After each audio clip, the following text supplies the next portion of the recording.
Bye, Mrs. Richards. You don't need him, Elsie, because I can take care of you. It's a lot of hard work, Holly. We're neighbours. That's what we're supposed to do, is help each other. I'll scratch your back and you scratch mine. All the way.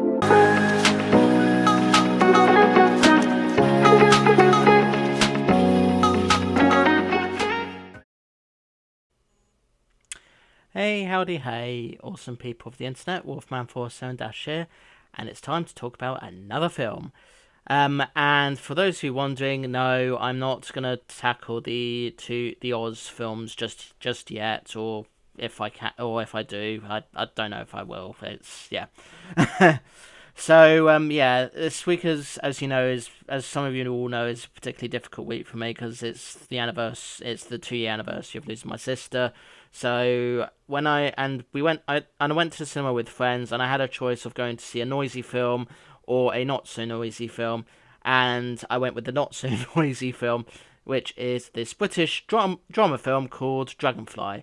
So on the Wikipedia page it says it's written and directed by Paul Andrew Williams, stars Andrea Riseborough, who I don't think I've seen in anything as far as I know, unless I have, in which case I didn't really, in which case she wasn't playing a main character or something, I don't know.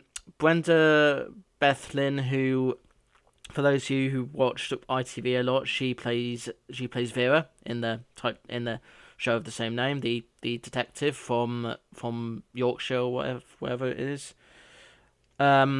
And Jason Watkins, who you may know for his dramatic roles and other things he does, such as Nativity, Trolleyed, and other things as well. So, I probably will touch on a couple of spoilers, but hopefully not too many.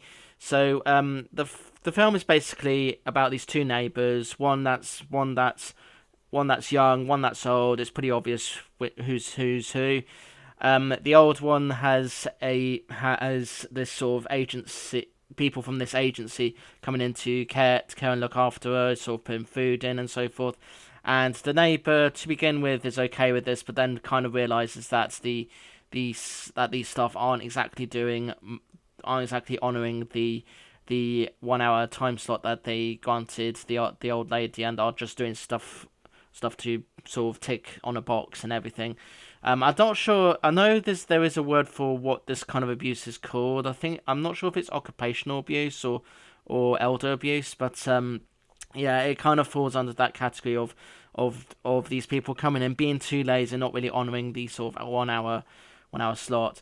So the neighbour works her way up to basically deciding to become the sort of carer for this old lady, and only doing it because she's got no family or friends to go to, and just does it out of the kindness of her heart. Bearing in mind that she has a dog as well, which to begin with, the dog is fine. He's the dog's a lovely doggy and everything. And then there's Jason Watkins' character, who plays the old lady's son, who is trying to sort of persuade his mother, the old lady, to not sort of give in to Colleen, the neighbour's ways. And this eventually leads to a big shift of tone in the film, which I won't give away too much about, but it basically does involve a bit of some blood, some quite intense moments, and I won't say any more than that. So comparing this to what probably would have been the noisier film out of the two, this one is actually nice. It's quiet, it's grounded, it sort of shows how friendship between two people can work. It can blossom at one point, and then it doesn't blossom, and then other things happen and so forth. And it's a very lovely film.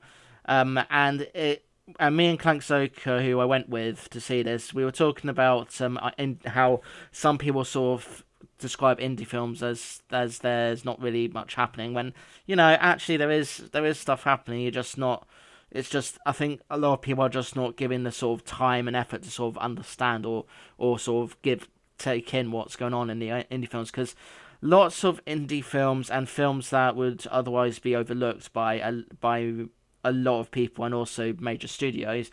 The thing that I like about them is how they take their time. They're not spending ages explaining stuff. They're not spending ages with action scenes and everything and all common tropes and so forth. No, they're just taking their time with what they're trying to show people. And this is definitely one of those films where it's taking its time, sort of giving you a good idea of the characters, what they do, and everything. And I did thoroughly enjoy it.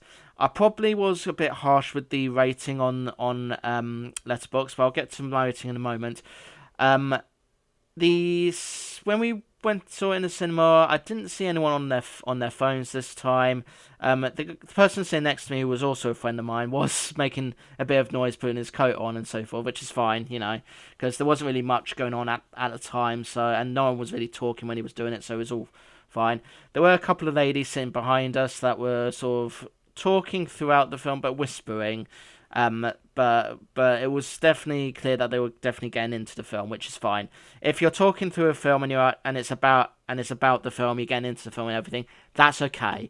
If you're talking but it's got nothing to do with the film, that's not okay, because it's very disrespectful and people will catch you out if you do that, because that's what happened when me and Clank saw Longlegs, because there was a guy sitting next to us that was talking, and he wasn't really talking about the film, was talking about other things, and eventually an audience member did sort of say to him, "Can you please shut up, because it's a bit disrespectful." Anyway, back to Dragonfly. So yeah, I liked the film. I've not seen any. As far as I know, I don't think I've seen anything else by Paul Andrew Williams. I'm just actually checking his Wikipedia page. Oh, I might have seen a bit of Broadchurch. Okay, so he did Broadchurch. Interesting.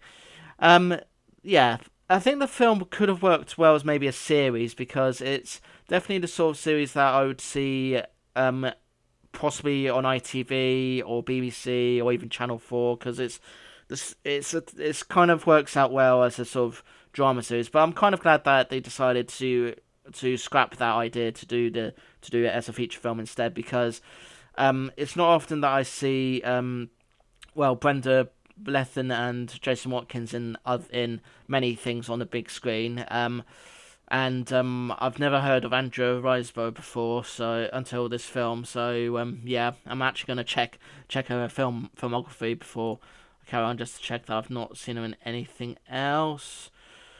No, it doesn't look like it. Yeah, just keep checking. Yep, this is the first time I've seen her in anything, and yeah. And I think there was a moment in the film where it kind of felt like there was going to be a sort of lesbian story going to happen, but then it didn't happen. It didn't happen in the end. And it's kind of it's good, yeah. And I'm not sure if I'd describe Colleen, the neighbour, as having mental health problems or whatever, but later on it's kind of revealed that she didn't have any family and so forth, and the reason why she earns and how she gets the money is through benefits.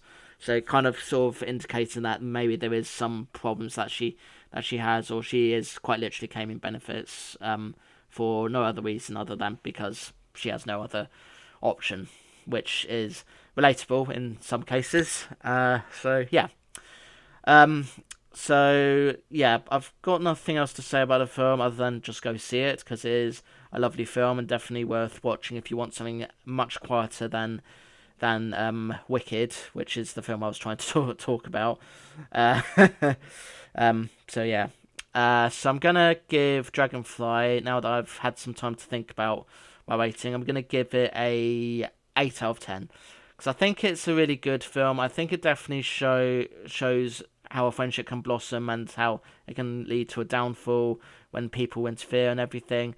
And yeah, do not people that those of you that are watching this and you're going through occupational abuse or elder abuse, don't let the abuse continue. Do say something, or do actually make your voice heard to sort of stop that from happening, because if they're treating you wrong, then they're treating you wrong, and that definitely needs to stop sooner rather than later. So yeah. So yeah, that's what I've got to say about Dragonfly. Do check it out if you can. It is currently in cinemas at the time of this vlog. I'm not sure where you can go to see it because with like most of these smaller films, they aren't on the big screen for long, so you have to be very careful and sort of be very picky on when you weren't going to see it. So do go see it where you can. So yeah. And if you have seen it, as always with all these Let's Talk vlogs I do, I'd love to hear what you think about it. So sound off in the comments below or wherever it is on your device. But other than that, thank you so much for watching. Yeah, thank you so much for watching. Like and subscribe if you can, please. If you are new to the channel, I usually do vlogs like this on a Thursday, but because it's a review of a latest film, I'll do it at the weekend instead. But yeah, I usually do all sorts of different vlogs every Thursday and reviews during the weekend. In addition, I do gaming videos, so gameplay videos on Monday and Tuesdays where I'm doing like a long playthrough of a long game, and I do like a series of videos of those games. And I'm alternating between 4 at the moment. Let's Play videos on Wednesday where you get to hear me talk and comment on a game that I'm playing, which I may or may not return to at a later date. And yeah, in addition to reviews, I also for the rest of the week I also do funny shorts, hauls, rants on live, videos with friends, and loads more. See you in the next one. Peace to you all. And as I say, if you're going through any form of abuse, do say something, make your voice heard, and actually sort it out before it gets any worse. Talking as someone from experience, because yeah, it's no good if you're getting abused by people, but you definitely need to talk to someone and definitely bring it to a stop sooner rather than later. And yeah, check the film out if you can. Alright, toodles. Respect the elderly, motherfucker.